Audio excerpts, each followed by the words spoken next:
the child of the stars that the ancient mathematician Pythagoras came into contact with.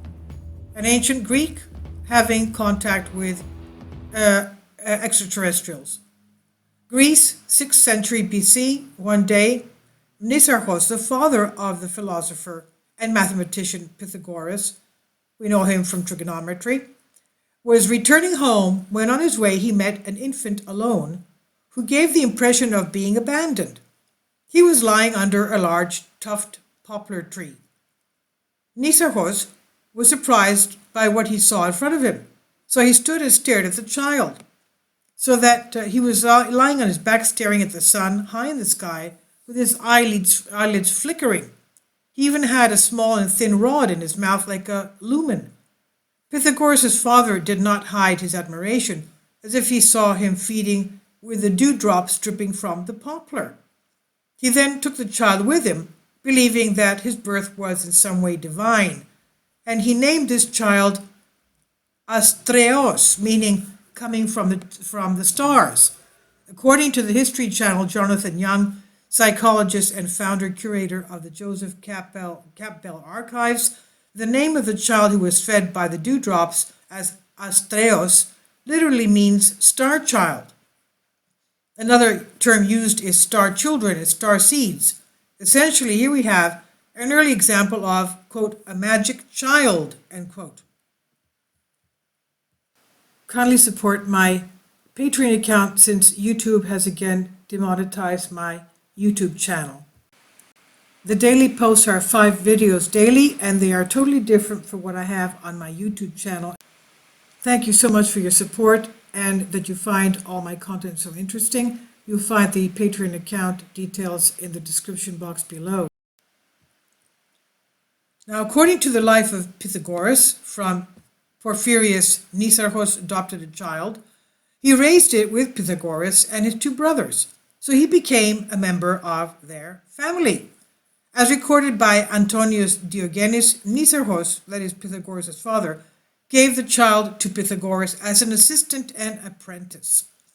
Although Pythagoras is considered one of the greatest mathematical minds in history, some who deal with the theory of ancient astronauts believe that he may have received advanced knowledge from this particular boy, Astreos.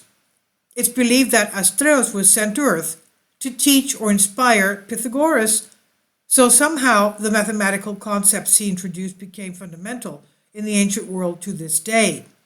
And it's not the only strange thing from the life of Pythagoras, as it is said that he came in contact with another traveler, quote unquote, from somewhere else.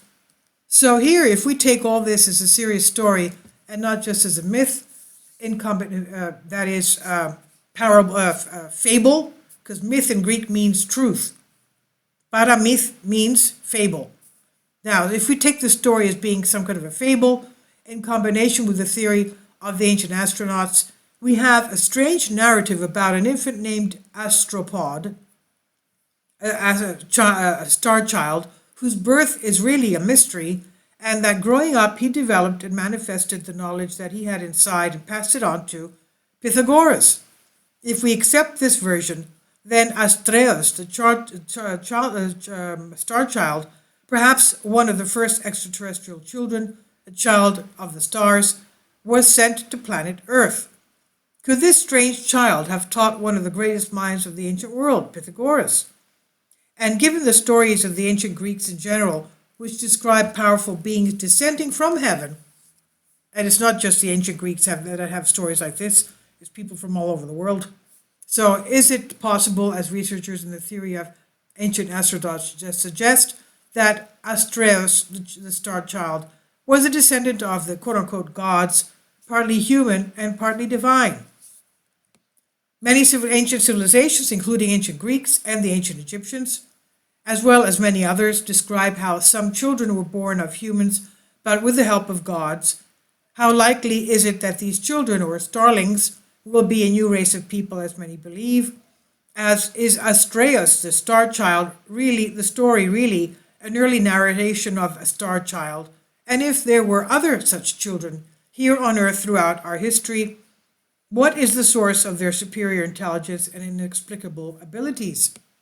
Brett Oldham, author of The Children of the Greys, says that science tells us that in addition to double-stranded DNA, there are 10 other etheric DNA strands that are inactive in humans and have since been recorded historically. In the first decade of the new millennium, the first man with a third helix in his DNA was born. It's very likely that the alien creators designed us in this way, so some people are selected over time to awaken these dormant limbs in order to help humanity move forward. This I've translated to you from a Greek article, and please leave your comments. Thank you so much for your support.